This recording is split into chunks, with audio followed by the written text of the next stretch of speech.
ಪ್ರಾರ್ಥನೆ ಮಾಡ್ಕೊಳ್ಳೋಣ. ಯೇಸಪ್ಪ, ನಮ್ಮನ್ನು ಬಹಳವಾಗಿ ಪ್ರೀತಿ ಮಾಡುವ ಒಳ್ಳೆ ದೇವರೇ, ಸ್ತೋತ್ರ ಸ್ವಾಮಿ. ಈ ಸಮಯದಲ್ಲಿ ದೇವರೇ ಪ್ರಾರ್ಥನೆ ಮಾಡಲು ಕೊಟ್ಟ ಕೃಪೆಗಾಗಿ ಸ್ತೋತ್ರ ರಾಜ. ಅಪ್ಪ, ನಾವೆಲ್ಲರೂ ಕೂಡಿ ದೇವರೇ ನಿನ್ನ ವಾಕ್ಯವನ್ನು ಕೇಳುವಂತೆ ದೇವರೇ ಮತ್ತೊಂದು ಅವಕಾಶವನ್ನು ನೀವು ಕೊಟ್ಟದಕ್ಕಾಗಿ ಸ್ತೋತ್ರ ಸ್ವಾಮಿ. ಅಪ್ಪ, ಪ್ರತಿಯೊಬ್ಬ ಮಕ್ಕಳು ದೇವರೇ ಕೇಳುವಂತ ವಾಕ್ಯವನ್ನು ಸರಿಯಾಗಿ ಅರ್ಥ ಮಾಡಿಕೊಂಡು ದೇವರೇ ಹೃದಯದಲ್ಲಿ ಮುದ್ರೆ ಮಾಡಿಕೊಳ್ಳುವಂತೆ ಸಹಾಯ ಮಾಡ್ರಿ ರಾಜ. ಅಪ್ಪ, ನಿನ್ನ ವಾಕ್ಯವನ್ನ ಅರ್ಥ ಮಾಡಿಕೊಳ್ಳುವಂತೆ ದೇವರೇ ನಿನ್ನ ಬಲವನ್ನ ಅನುಗ್ರಹಿಸ್ರಿ ಸ್ವಾಮಿ. ಅಪ್ಪ, ಹಾಗೆ ದೇವರೇ ಹೇಳಿಕೊಡುವಂತ ದೇವರೇ ಪಾಸ್ಟರ್ ಶೇನಿ ಅವ್ರಿಗೂ ಸೈಮನ್ ಮಾಮನ್ಗೂ ಪ್ರಾರ್ಥನೆ ಮಾಡ್ತಿದ್ದೇನೆ ರಾಜ. ಅಪ್ಪ, ಅವರು ಕೂಡ ದೇವ್ರೆ ನಮ್ಗೆ ಅರ್ಥವಾಗೋ ರೀತಿಯಲ್ಲಿ ದೇವ್ರೆ ಹೇಳ್ಕೊಡ್ಲಿಕ್ಕೆ ಆಗುವಂತೆ ನಿನ್ನ ಬಲವನ್ನ ಅನುಗ್ರಹಿಸ್ರಿ ಸ್ವಾಮಿ. ಹಾಗೆ ಮಾಡೋದಕ್ಕಾಗಿ ಸ್ತೋತ್ರ. ಮೀಟಿಂಗ್ ಅಲ್ಲಿ ಜಾಯ್ನ್ ಆಗಿರುವಂತ ಪ್ರತಿಯೊಬ್ಬ ಮಕ್ಕಳು ದೇವ್ರೆ ನಿನ್ನ ಲೋಕ ಸ್ವಾರ್ಥೀಕರಣದಲ್ಲಿ ದೇವ್ರೆ ನಾವೆಲ್ಲರೂ ನಿನಗೋಸ್ಕರ ಜೀವಿಸುವಂತೆ ಸಹಾಯ ಮಾಡಿ. ಹಾಗೆ ಮಾಡೋದಕ್ಕಾಗಿ ಸ್ತೋತ್ರ. ಪ್ರಾರ್ಥನೆ ಕೇಳೋದಕ್ಕಾಗಿ ಸ್ತೋತ್ರ. ಯೇಸುವಿನ ನಾಮದಲ್ಲಿ ಬೇಡಿ ಹೊಂದಿದ್ದೇನೆ ಸ್ವರ್ಗೀಯ ತಂದೆ, ಆಮೆನ್.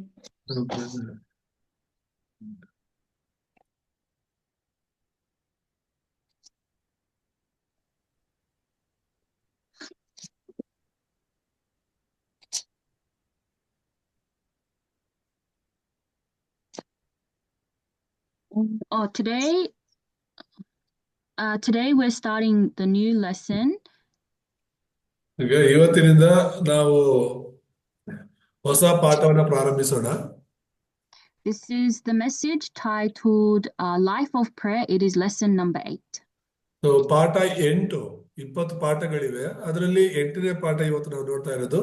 ಆ ಪಾಠದ ಅಂಶ ಬಂದು ಪ್ರಾರ್ಥನೆಯ ಜೀವನ ಎಂಬುದಾಗಿ. So let's read the Bible reading, Philippians 4 verse 6 to 7. So ಇವತ್ತಿನ ವಾಕ್ಯಗಳನ್ನ ಅಕ್ಷ ಓದ್ತಾಳೆ, ಅಲ್ಲಿ ಇರುವಂತ ವಚನಗಳನ್ನ. ಫಿಲಿಪಿ 4, 6, 7 ಓದ್ಕೊಳ್ಳೋಣ.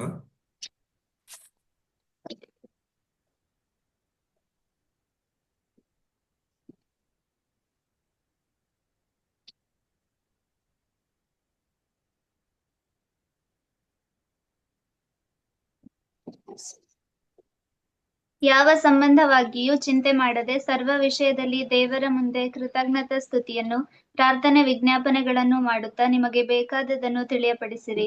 ಆಗ ಎಲ್ಲ ಗ್ರಹಿಕೆಯನ್ನು ಮೀರುವ ದೇವರ ಶಾಂತಿಯು ನಿಮ್ಮ ಹೃದಯಗಳನ್ನು ಯೋಚನೆಗಳನ್ನು ಕ್ರಿಸ್ತ ಯೇಸುವಿನಲ್ಲಿ ಕಾಯುವುದು. Amen. Amen. So the Bible verse that we read, it says that we shouldn't be anxious about anything, but we have to present all of our requests to God within prayer. ವಾಕ್ಯ ಏನ್ ಹೇಳುತ್ತೆ ಅಂದ್ರೆ, ಯಾವ ಸಂಬಂಧವಾಗಿಯೂ ಚಿಂತೆ ಮಾಡದೆ ಸರ್ವ ವಿಷಯದಲ್ಲಿ ಕೂಡ ನಾವು ದೇವರ ಮುಂದೆ ಕೃತಜ್ಞತಾ ಸ್ತುತಿಯನ್ನು ಪ್ರಾರ್ಥನೆಯನ್ನು ವಿಜ್ಞಾಪನೆಯನ್ನು ಮಾಡುತ್ತಾ ನಮ್ಗೆ ಏನೆಲ್ಲ ಬೇಕೋ ದೇವರಿಗೆ ತಿಳಿಯಪಡಿಸ್ಬೇಕು ಅನ್ನೋದು. So being able to pray in any situation is very, very important, especially for the remnants. So ಎಂತ ಸಂದರ್ಭಗಳು ನಮಗೆ ಬಂದರೂ ಕೂಡ ಪ್ರಾರ್ಥನೆ ಮಾಡೋದು ತುಂಬಾ ಮುಖ್ಯ. ಅದರಲ್ಲೂ ಕೂಡ ಉಳಿದವರಾಗಿರುವ ನಾವು ಪ್ರಾರ್ಥಿಸೋದು ಮುಖ್ಯ. When we listen to the word of God, or when we read the word of God from the Bible, we have to pray holding on to that word. ನಾವ್ ಯಾವಾಗೆಲ್ಲ ದೇವ್ರ ವಾಕ್ಯ ಓದ್ತೀವೋ, ಯಾವಾಗೆಲ್ಲ ದೇವ್ರ ವಾಕ್ಯ ಕೇಳಿಸ್ಕೊಳ್ತೀವೋ, ಆ ವಾಕ್ಯವನ್ನು ಹಿಡ್ಕೊಂಡು ಅದರಂತೆ ಪ್ರಾರ್ಥನೆ ಮಾಡೋದು ಮುಖ್ಯ. Because the Holy Spirit of God that lives and dwells inside of us is working whenever we pray. ಯಾಕಂದ್ರೆ ನಮ್ಮ ಹೃದಯಗಳಲ್ಲಿ ಪರಿಶುದ್ಧಾತ್ಮ ವಾಸ ಮಾಡ್ತಾ ಇರೋದ್ರಿಂದ ನಾವು ಯಾವಾಗೆಲ್ಲ ಪ್ರಾರ್ಥನೆ ಮಾಡ್ತೀವೋ ದೇವರು ನಮ್ಮ ಪ್ರಾರ್ಥನೆಯನ್ನ ಕೇಳ್ತಾರೆ. So there are many blessings given to us as a child of God, but if we cannot enjoy those blessings, then it's very ದೇವರ ಮಕ್ಕಳಾಗಿರುವ ನಮಗೆ ದೇವರು ಅನೇಕ ಆಶೀರ್ವಾದಗಳನ್ನ ಕೊಟ್ಟಿದ್ದಾರೆ. ಅದನ್ನ ನಾವು ತಿಳ್ಕೊಂಡಿಲ್ಲ ಅಥವಾ ಅವುಗಳಿಗಾಗಿ ಪ್ರಾರ್ಥನೆ ಮಾಡಿಲ್ಲ ಅಂದ್ರೆ ಪ್ರಯೋಜನ ಇಲ್ಲ. So the reason that the scriptures were written was so that we can have salvation through the life of Jesus Christ. So Bible ದೇವರ ವಾಕ್ಯಗಳು ನಮ್ಗೆ ಏನಕ್ಕಾಗಿ ಕೊಡಲ್ಪಟ್ಟಿದೆ ಅಂತ ಹೇಳಿದ್ರೆ, ಸುವಾರ್ತೆಯನ್ನ ಕೇಳಿ ಆ ಸುವಾರ್ತೆಯ ಮೂಲಕ ಯೇಸು ಕ್ರಿಸ್ತನಲ್ಲಿ ನಾವು ರಕ್ಷಣೆ ಹೊಂದಬೇಕೆಂಬುದಾಗಿ. But our life doesn't just end with salvation. There are blessings that were given to us because we are the child of God. ನಮ್ಮ ಜೀವನ ಹಾಗೆ ಸುಮ್ಮನೆ ಅಂತ್ಯ ಆಗೋದಿಲ್ಲ. ದೇವರ ಮಕ್ಕಳಾಗಿರುವ ನಮಗೆ ದೇವರು ಅನೇಕ ಆಶೀರ್ವಾದಗಳನ್ನ ಕೊಟ್ಟಿದ್ದಾರೆ. So the more that we know about these blessings that were given to us as the people of the covenant, we can have strong faith. ಒಡಂಬಡಿಕೆಯ ಜನರಾಗಿರುವಂತ ನಮಗೆ ದೇವರು ಕೊಟ್ಟಿರುವಂತಹ ಆಶೀರ್ವಾದಗಳನ್ನ ತಿಳ್ಕೊಳ್ಳುವಷ್ಟು ನಮ್ಮ ನಂಬಿಕೆ ಬಲಗೊಳ್ಳುತ್ತೆ. And the Bible verse that we read is with thanksgiving. So in all situations, we have to have true thanksgiving. So ಇವತ್ತು ನಾವು ಓದ್ಕೊಂಡಂತ ವಚನದಲ್ಲಿ ಕೃತಜ್ಞತಾ ಸ್ತುತಿಯೊಡನೆ ಪ್ರಾರ್ಥನೆ ಮಾಡುವಂತ, ಅಂದ್ರೆ ನಮ್ಮ ಜೀವನದಲ್ಲಿ ಎಂತ ಪರಿಸ್ಥಿತಿಗಳಿದ್ರು ಕೂಡ ದೇವರಿಗೆ ಕೃತಜ್ಞತೆ ಹೇಳ್ತಾ ಪ್ರಾರ್ಥನೆ ಮಾಡ್ಬೇಕು.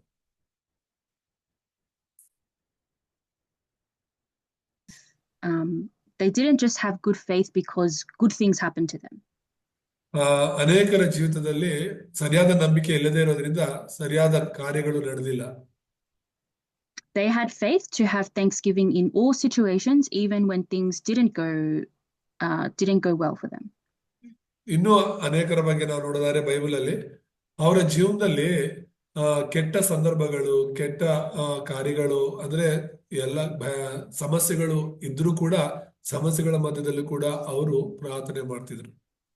So if we're not rooted in faith, it's very hard to have thanksgiving inside of our hardship.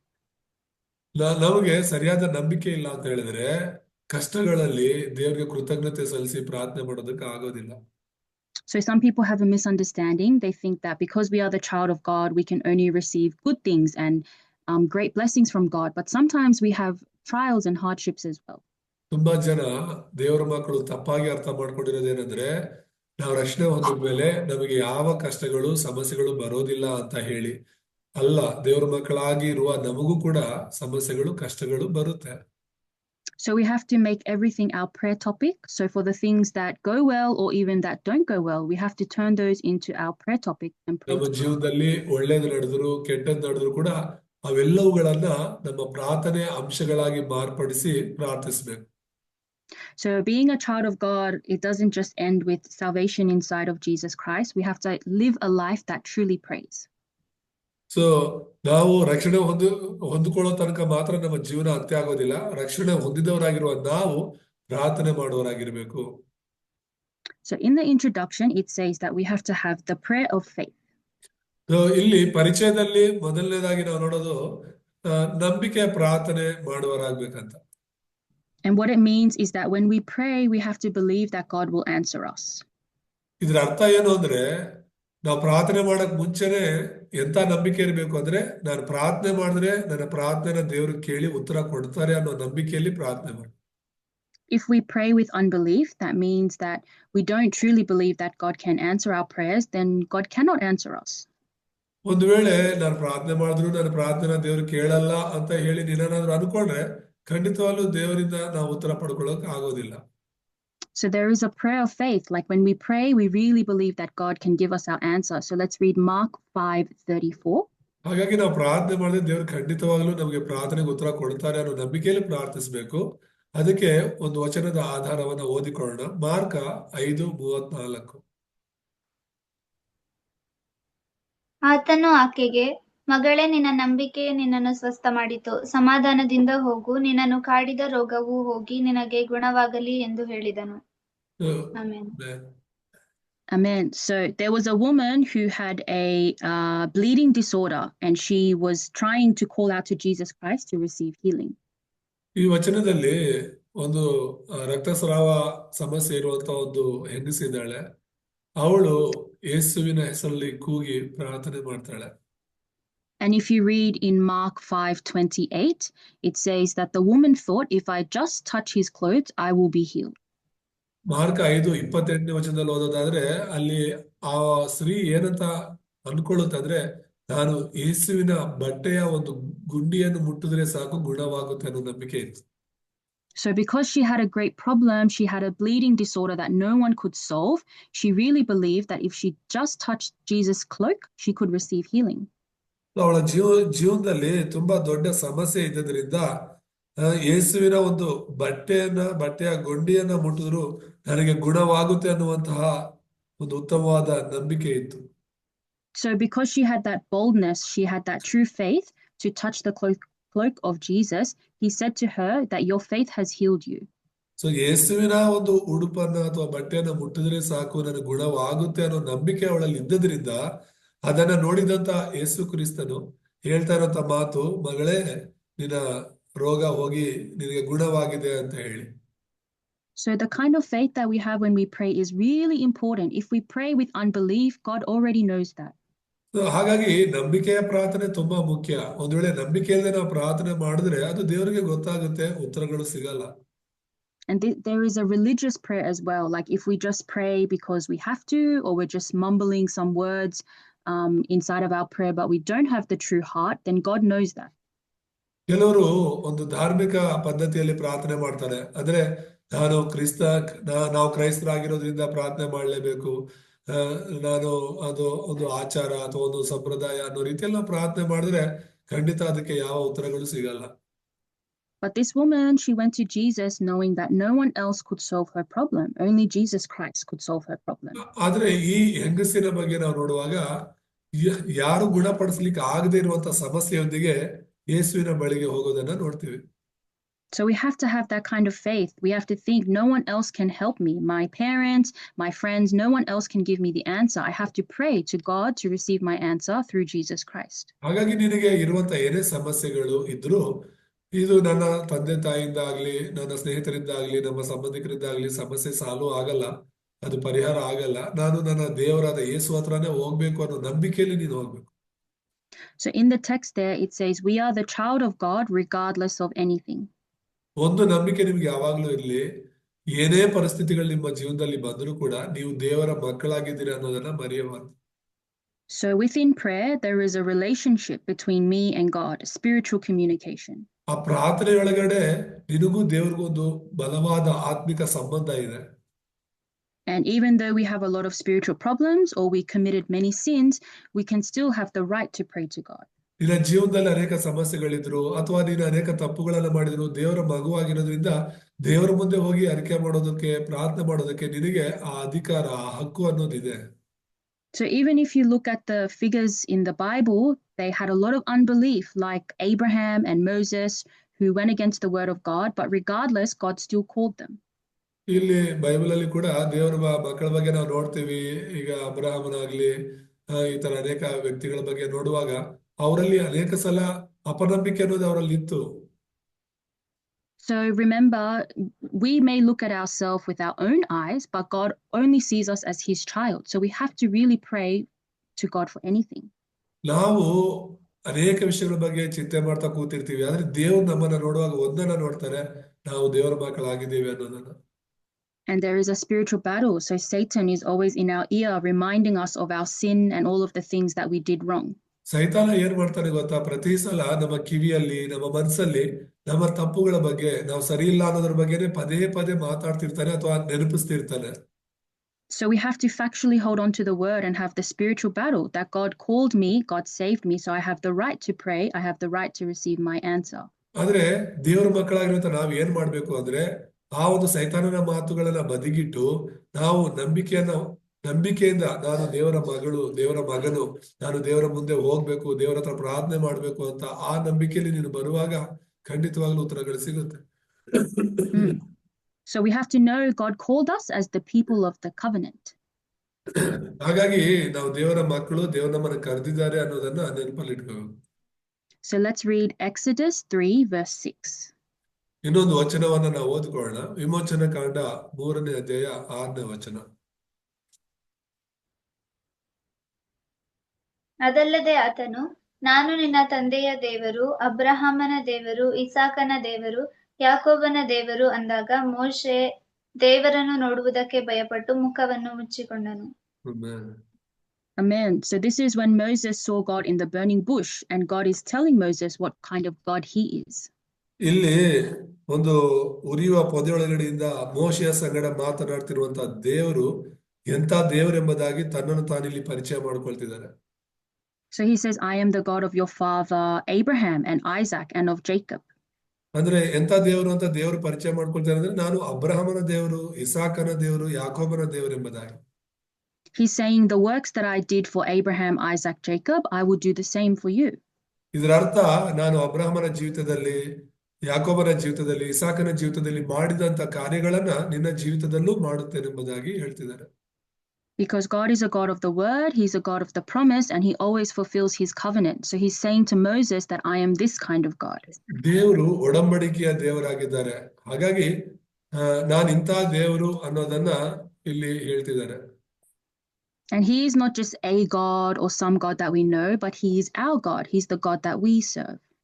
So, ನಾ ಈ ಅಂದ್ರೆ ಒಂದು ಎಲ್ಲಾ ದೇವರುಗಳಂತೆ ಒಂದು ದೇವರು ಅನ್ನೋದಲ್ಲ, ಈತನು ಮಾತ್ರನೇ ದೇವರು ಅನ್ನೋದನ್ನ ಇಲ್ಲಿ ನಾವು ನೋಡ್ಬೋದು. So when we read the Bible, it's the figures in the Bible, but we have to think of these figures as myself. Bible ಅಲ್ಲಿ ಅನೇಕ ವ್ಯಕ್ತಿಗಳಿದ್ದಾರೆ. ಆ ವ್ಯಕ್ತಿಗಳ ಬಗ್ಗೆ ಯೋಚನೆ ಮಾಡುವಾಗ ನಮ್ಮನ್ನು ಕೂಡ ಅವರೊಟ್ಟಿಗೆ ಹೋಲಿಕೆ ಮಾಡ್ಕೊಂಡು ನೋಡ್ಬೇಕು. So we have to believe the miracles that happen for Abraham, Isaac, Jacob, they will happen for me as well. ಅಂದ್ರೆ ಈಗ ಅಬ್ರಹಾಮನ ಜೀವಿತದಲ್ಲಿ, ಇಸಾಕನ ಜೀವಿತದಲ್ಲಿ, ಯಾಕೋಬನ ಜೀವಿತದಲ್ಲಿ ನಡೆದಂತಹ ಕಾರ್ಯಗಳು, ದೇವರ ಕಾರ್ಯಗಳು ನನ್ನ ಜೀವಿತದಲ್ಲೂ ನಡೆಯುತ್ತೆ ಅನ್ನೋ ನಂಬಿಕೆ ಇರಬೇಕು. Because God is a God of the covenant. God always fulfills his word. ಯಾಕಂದ್ರೆ ದೇವರು ಒಡಂಬಡಿಕೆ ದೇವರಾಗಿರೋದ್ರಿಂದ ಆತನ ಒಡಂಬಡಿಕೆನ ಹಿಡ್ಕೊಂಡವರನ್ನ ನೆರವೇರಿಸ್ತಾರೆ. So God said that we will be the witness to the ends of the age and we will overcome all the power of the enemy. So we have to believe that as my word. ಈಗ ದೇವರು ನಮ್ಮ ಜೊತೆ ಇರ್ತಾರೆ, ಆ ಸೈತಾನನ ಮೇಲೆ ನಮಗೆ ಜಯ ಕೊಡ್ತಾರೆ ಅನ್ನೋ ವಾಕ್ಯಗಳಿರೋದ್ರಿಂದ ಅದನ್ನ ಹಿಡ್ಕೊಂಡು ನಾವು ಪ್ರಾರ್ಥಿಸುವಾಗ ಖಂಡಿತವಾಗ್ಲೂ ನಮ್ಮ ದೇವರು ಜಯ ಕೊಡುವಂತೆ ಮಾಡ್ತಾರೆ. So for the remnants and for all of us, we really have to personalize the gospel. ಇಲ್ಲಿರುವಂತ ಎಲ್ಲ ಉಳಿದವರು ಮತ್ತೆ ಬೇರೆಯವರು ಕೂಡ ದೇವರ ಒಂದು ಸುವಾರ್ತೆನ ನಮ್ಮದು ಮಾಡ್ಕೋಬೇಕು. We're not reading a story about history, about what God did for, Abraham, Isaac, Jacob. It's what God will do for me as well. ಇಲ್ಲಿ ನಾವು ಅಬ್ರಹಾಮ, ಇಸಾಕ, ಯಾಕೋಬರು ಏನ್ ಮಾಡಿದ್ರು, ಹೇಗಿದ್ರು ಅನ್ನೋದಕ್ಕಿಂತ ಹೆಚ್ಚಾಗಿ ದೇವರು ಅವರ ಜೀವಿತದಲ್ಲಿ ಏನು ಮಾಡಿದ್ರು ಅನ್ನೋದನ್ನ ನಾವು ಧ್ಯಾನಿಸ್ಬೇಕು. So if we know that this is the God who we are praying to, we know that this God will answer us. ಅಂದ್ರೆ ಇವ್ರು ನಂಬಿರುವಂತ ಆ ದೇವರು, ಇವರ ಜೀವಿತದಲ್ಲಿ ಆ ದೇವರು ಏನೆಲ್ಲ ಮಾಡಿದ್ರು ಅನ್ನೋದನ್ನ ತಿಳ್ಕೊಂಡು ನಂಬಿಕೆ ಇಡುವಾಗ ಆ ದೇವರು ನಮ್ಮ ಜೀವನದಲ್ಲಿ ಕೂಡ ಉತ್ತರಗಳನ್ನ ಕೊಡ್ತಾರೆ. So remnants, you should have the firm identity. I am a child of God and God is a God of the covenant. Everything he promised, he will fulfill through me. ಹಾಗಾಗಿ ಆ ಒಂದು ನಂಬಿಕೆ ಪ್ರಾರ್ಥನೆ ಕೆಳಗಡೆ ಒಂದನೇದು ನೋಡೋದಾದ್ರೆ ದೇವರ ಮಗು, ನೀನು ದೇವರ ಮಗು ಅನ್ನೋದನ್ನ ಯಾವತ್ತೂ ಮರಿಬಾರ್ದು, ಅದನ್ನ ನೆನಪಲ್ಲಿ ಇಟ್ಕೋಬೇಕು. So in the text, it says God's power is revealed through prayer. When we pray, that's really when God's power works for us. ಎರಡನೇದಾಗಿ ನೋಡೋದಾದ್ರೆ ಪ್ರಾರ್ಥನೆ ಮೂಲಕ ದೇವರ ಶಕ್ತಿ ಬಹಿರಂಗಗೊಳ್ಳುತ್ತದೆ. ಅಂದ್ರೆ ನೀನ್ ಯಾವಾಗ ಪ್ರಾರ್ಥಿಸ್ತೀಯೋ ಆಗ ದೇವರ ಶಕ್ತಿ ನಿನ್ನ ಜೀವನದಲ್ಲಿ ಕಾರ್ಯ ಮಾಡೋದಕ್ಕೆ ಪ್ರಾರಂಭಿಸುತ್ತೆ. And there are many religions that pray very, very well. ಈ ಲೋಕದಲ್ಲಿ ಅನೇಕ ಧರ್ಮಗಳಿವೆ. ಆ ಧಾರ್ಮಿಕ ಜನರು ಅನೇಕ ರೀತಿಯಲ್ಲಿ ತುಂಬಾ ಚೆನ್ನಾಗಿ ಪ್ರಾರ್ಥನೆ ಮಾಡೋರಿದ್ದಾರೆ. For example, the Muslims, they pray 5 times a day. ಉದಾಹರಣೆಗೆ ಮುಸಲ್ಮಾನರ ಬಗ್ಗೆ ನೋಡೋದಾದ್ರೆ ದಿನಕ್ಕೆ 5 ಸಲ ಅವರು ನಮಾಜ್ ಮಾಡ್ತಾರೆ. And regardless of where they are, I've even seen a Muslim person praying outside in the next to the road. ಆ ಒಂದು ಮುಸ್ಲಿಮ್ರು ಎಲ್ಲಿದ್ರು ಕೂಡ ಆ ಪ್ರಾರ್ಥನೆ ಸಮಯ ಬಂತು ಅಂದ್ರೆ ಅವ್ರು ಪ್ರಾರ್ಥನೆ ಮಾಡ್ತಾರೆ. ನಾನು ಒಂದು ಮುಸ್ಲಿಂ ಅವ್ರನ್ನ ನೋಡಿದೆ, ಅವರು ರೋಡ್ ಪಕ್ಕದಲ್ಲೇ ನಿಂತ್ಕೊಂಡು ನಮಾಜ್ ಮಾಡ್ತಿದ್ರು ಆ ಸಮಯದಲ್ಲಿ. Because they know the importance of prayer. Even though they are praying to the evil spirits and the wrong gods, unfortunately, they believe that there is a work that happens when they pray.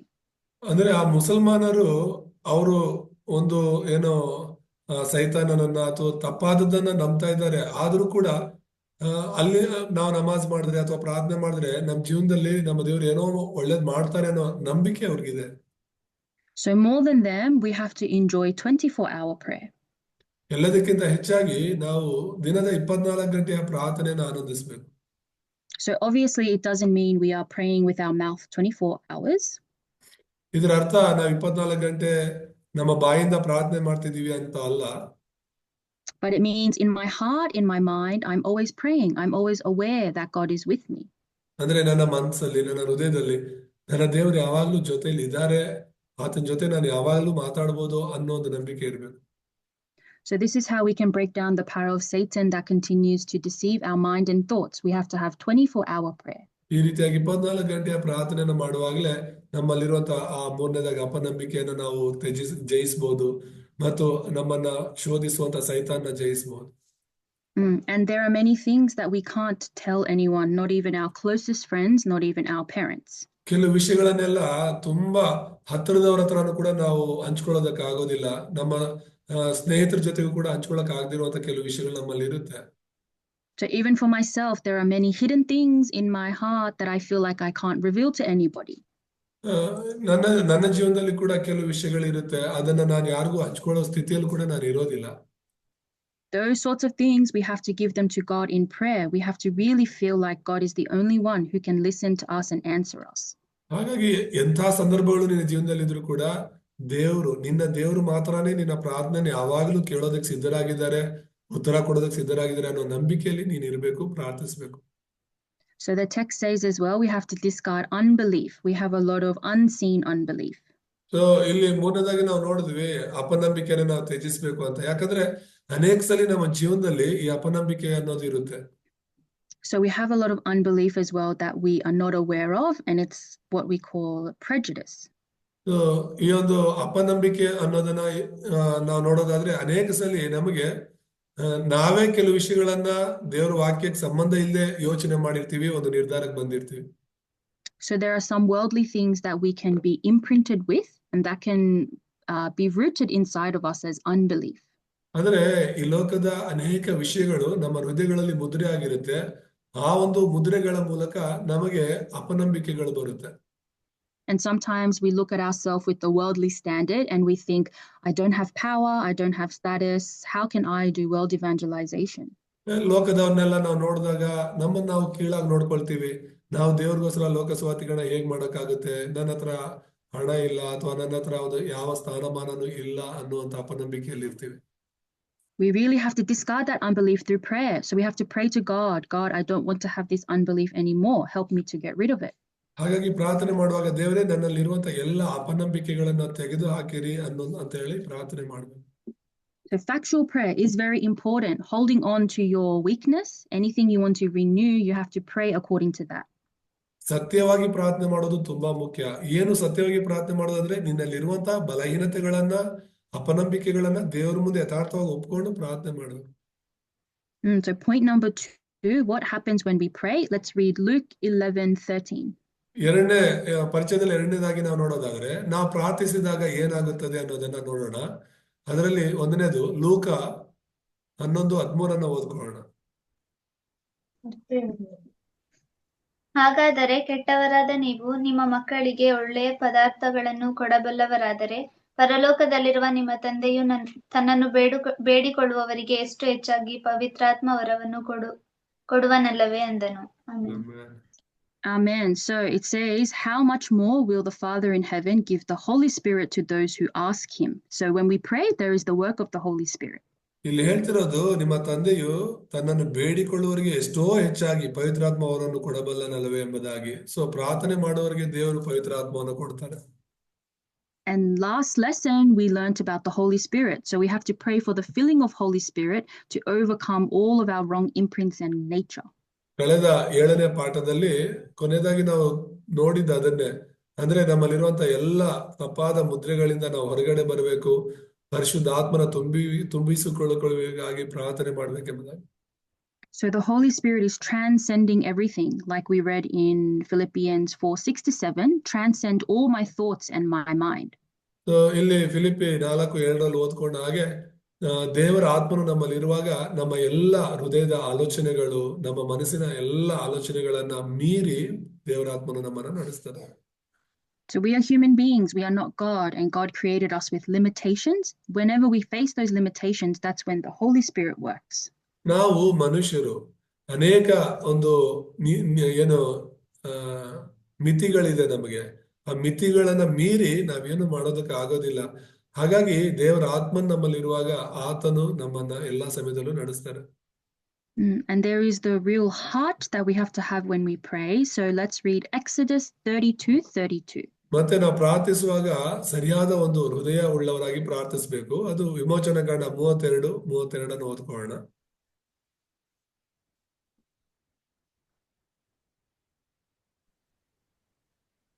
ಇಲ್ಲವಾದರೆ ನೀನು ಬರೆದಿರುವ ಜೀವಿತರ ಪಟ್ಟಿಯಿಂದ ನನ್ನ ಹೆಸರನ್ನು ಅಳಿಸಿ ಬಿಡಬೇಕೆಂದು ಕೇಳಿಕೊಳ್ಳುತ್ತೇನೆ ಎಂದು ಪ್ರಾರ್ಥಿಸಿದನು.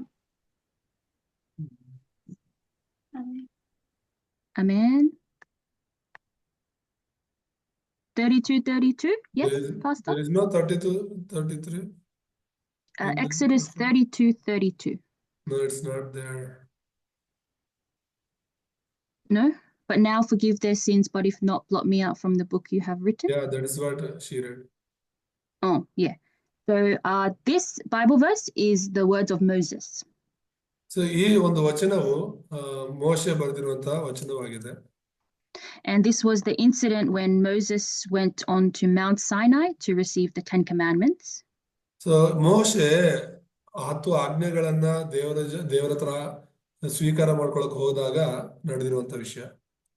And what happened is he didn't come down for a long time. So the Israelites thought that he was gone and they wanted to worship some God.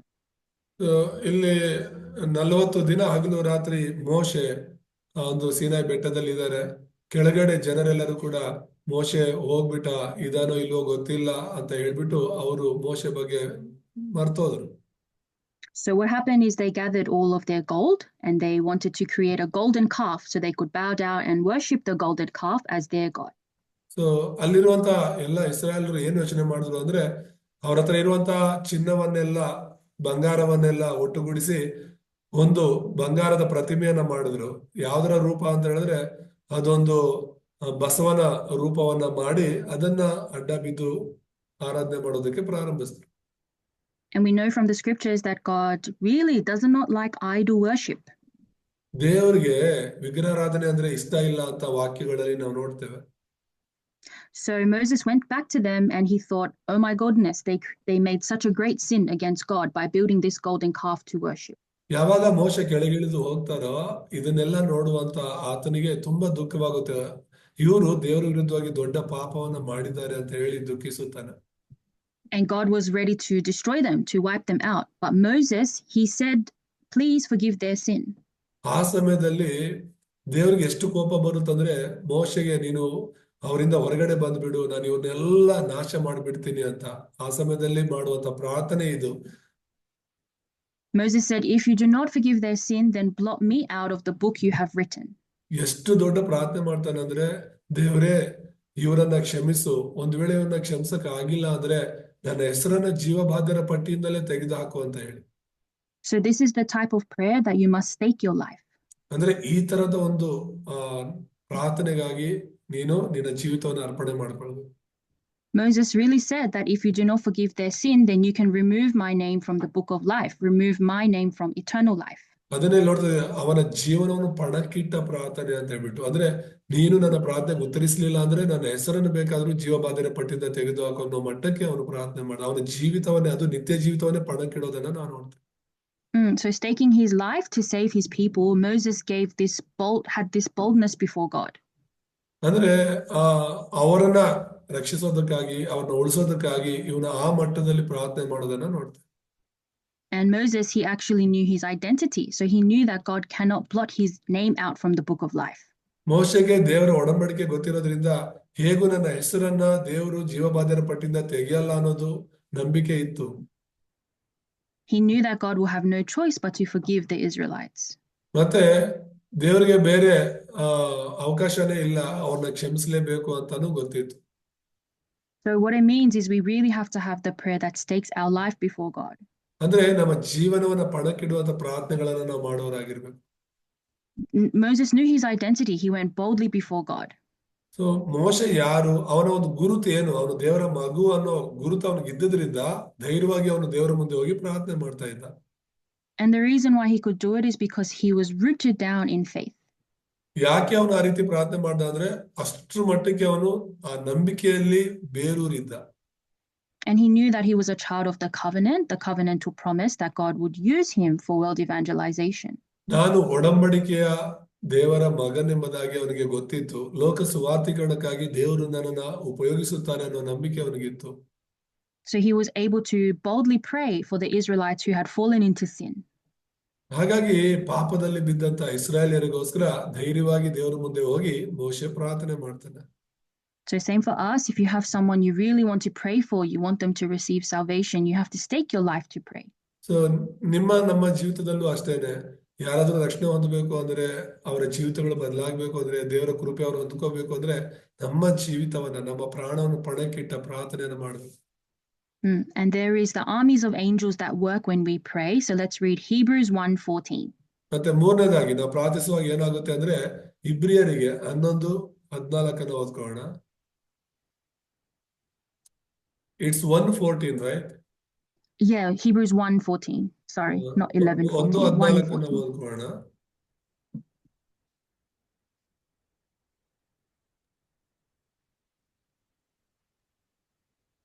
ಇವರೆಲ್ಲರೂ ರಕ್ಷಣೆಯನ್ನು ಬಾಧ್ಯವಾಗಿ ಹೊಂದಬೇಕಾಗಿರುವವರ ಸೇವೆಗೋಸ್ಕರ ಕಳುಹಿಸಲ್ಪಡುವ ಉಳಿಗದ ಆತ್ಮಗಳಲ್ಲವೋ?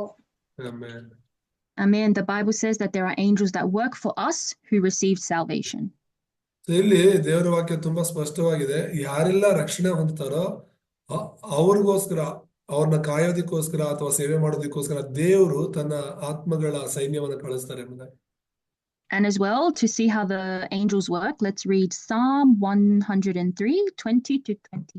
ಮತ್ತು ಆ ದೇವದೂತರು ಯಾವ ರೀತಿ ಕಾರ್ಯ ಮಾಡ್ತಾರೆ ಅನ್ನೋದನ್ನ ಕೀರ್ತನೆಗಳು 103, 20-22 ಓದ್ಕೊಳ್ಳೋಣ. 20-22. ದೇವದೂತರೇ, ಆತನ ಶಬ್ದಕ್ಕೆ ಕಿವಿಗೊಡುವವರೇ, ಆತನ ಆಜ್ಞೆಯನ್ನು ನೆರವೇರಿಸುವ ಪರಾಕ್ರಮಶಾಲಿಗಳೇ, ಯೆಹೋವನನ್ನು ಕೊಂಡಾಡಿರಿ. ಆತನ ಸೈನ್ಯಗಳೇ, ಆತನ ಮೆಚ್ಚಿಕೆಯನ್ನು ನೆರವೇರಿಸುವ ಸೇವಕರೇ, ಯೆಹೋವನನ್ನು ಕೊಂಡಾಡಿರಿ. ಆತನ ರಾಜ್ಯದ ಸರ್ವ ಸ್ಥಳಗಳಲ್ಲಿರುವ ಎಲ್ಲಾ ಸೃಷ್ಟಿಗಳೇ, ಯೆಹೋವನನ್ನು ಕೊಂಡಾಡಿರಿ. ನನ್ನ ಮನವೇ, ಯೆಹೋವನನ್ನು ಕೊಂಡಾಡು. Amen. Amen.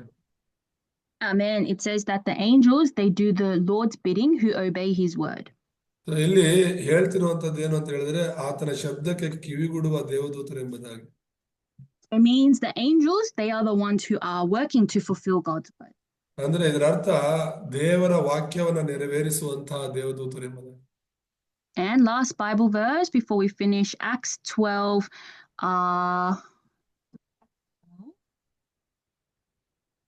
I'll give you. ಕೊನೆಯ ಒಂದು ವಚನವನ್ನು ಓದ್ಕೊಳ್ಳೋಣ. ಅಪೊಸ್ತಲರ ಕೃತ್ಯಗಳು 12ನೇ ಅಧ್ಯಾಯ. Acts 12 verse 7. 7ನೇ ವಚನ. ಪಕ್ಕನೆ ಕರ್ತನ ದೂತನು ಪ್ರೇತನೆದುರಿಗೆ ನಿಂತನು. ಅವನಿದ್ದ ಕೋಣೆಯಲ್ಲಿ ಬೆಳಕು ಹೊಳೆಯಿತು. ಅವನು ಪ್ರೇತನನ್ನು ಪಕ್ಕೆ ತಟ್ಟಿ ಎಬ್ಬಿಸಿ, ತಟ್ಟನೆ ಏಳು ಅಂದನು. ಆಗಲೇ ಅವನ ಕೈಗಳಿಗೆ ಹಾಕಿದ ಸರಪಣಿಗಳು ಕಳಚಿ ಬಿದ್ದವು. Amen. So Peter was in prison and the believers kept praying for him. And in verse 7, the angel of the Lord appeared to Peter and freed him. So ಇಲ್ಲಿ ಪೇತ್ರನು ಸೆರೆಮನೆಯಲ್ಲಿ ಇರುವಾಗ ದೇವದೂತನು ಪಕ್ಕನೆ ಪ್ರತ್ಯಕ್ಷವಾಗಿರೋದನ್ನ ನಾವು ನೋಡ್ತೇವೆ. So if you read verse 5, it says Peter was in prison, but the church was earnestly praying to God for him. ಇಲ್ಲಿ 5ನೇ ವಚನದಲ್ಲಿ ನಾವು ನೋಡುವಾಗ ಪೇತ್ರನು ಸೆರೆಮನೆಯೊಳಗೆ ಕಾವಲಲ್ಲಿದ್ದಾಗಲೂ ಕೂಡ ಅವನು ಪ್ರಾರ್ಥನೆ ಮಾಡುತ್ತಿದ್ದ ಎಂಬುದಾಗಿ, ಆಸಕ್ತಿಯಿಂದ ದೇವರಿಗೆ ಪ್ರಾರ್ಥನೆ ಮಾಡ್ತಿದ್ದ ಎಂಬುದಾಗಿ ನೋಡ್ತೇವೆ. Yeah, so remnants, you have to believe that the armies of angels work whenever we pray. ಹಾಗಾಗಿ ಇಲ್ಲಿರುವಂತ ಎಲ್ಲ ಉಳಿದವರು ಒಂದು ನೆನಪಿಟ್ಕೋಬೇಕು, ನೀವು ಪ್ರಾರ್ಥನೆ ಮಾಡುವಾಗ ದೇವದೂತರು ಕೆಲಸ ಮಾಡ್ತಾರೆ. Unseen to our eyes, spiritually, God is mobilizing his angels. ನಮ್ಮ ಕಣ್ಣು ಕಾಣದೇ ಇರಬಹುದು, ಆದ್ರೆ ದೇವದೂತರನ್ನ ದೇವರು ನಮಗೋಸ್ಕರ, ನಮ್ಮ ಸೇವೆಗೋಸ್ಕರ ನೇಮಿಸ್ತಾರೆ. And the Bible says they work when we pray. So you have to pray and you have to challenge to God to receive your answer. ಹಾಗಾಗಿ ಪ್ರಾರ್ಥನೆಯಲ್ಲಿ ನೀನು ಸವಾಲ್ ಹಾಕಬೇಕು, ಪ್ರಾರ್ಥನೆಗೆ ಉತ್ತರವನ್ನು ಪಡ್ಕೋಬೇಕು. So anything that you want to challenge towards in your studies or for your future, you have to start praying now. ಹಾಗಾಗಿ ನಿನ್ನ ಜೀವನದಲ್ಲಿ, ನಿನ್ನ ಒಂದು ಎಜುಕೇಶನ್ ಅಲ್ಲಿ ನೀನೇನೇ ಸಾಧನೆ ಮಾಡ್ಬೇಕಂದ್ರೂ ಕೂಡ ಪ್ರಾರ್ಥನೆಯೊಂದಿಗೆ ಸವಾಲ್ ಹಾಕಬೇಕು. Remember, God knows everything. He knows what is inside your heart and mind, and he wants you to go to him with prayer. So ನಿನ್ನ ಜೀವನದಲ್ಲಿ, ನಿನ್ನ ಹೃದಯದಲ್ಲಿ ಏನೆಲ್ಲ ಇದೆ ದೇವ್ರಿಗೆ ಗೊತ್ತು. ಆದ್ರೆ ನೀನು ದೇವ್ರ ಮುಂದೆ ಬಂದು ಪ್ರಾರ್ಥನೆಯೊಂದಿಗೆ ಅವೆಲ್ಲವನ್ನ ದೇವರಿಗೆ ಹೇಳಬೇಕು ಅಂತಾನೆ ದೇವ್ರು ಎದುರು ನೋಡ್ತಾ ಇದ್ದಾರೆ. So most important thing is you remember your identity, that you were called as a child of God. You have the right to receive answers to prayer. So ಎಲ್ಲದಕ್ಕಿಂತ ಹೆಚ್ಚಾಗಿ ನೀನು ದೇವರ ಮಗು, ದೇವರ ಒಂದು ಅಧಿಕಾರ ಹೊಂದಿರುವಂತ ಮಗು ಅನ್ನೋದನ್ನ ನೀನು ಮರಿಬಾರ್ದು. Okay, so we are finishing in our time. So Pastor Simon will pray for us. ಪ್ರಾರ್ಥನೆ ಮಾಡ್ಕೊಳ್ಳೋಣ, ಸಮಯ ಆಯ್ತು.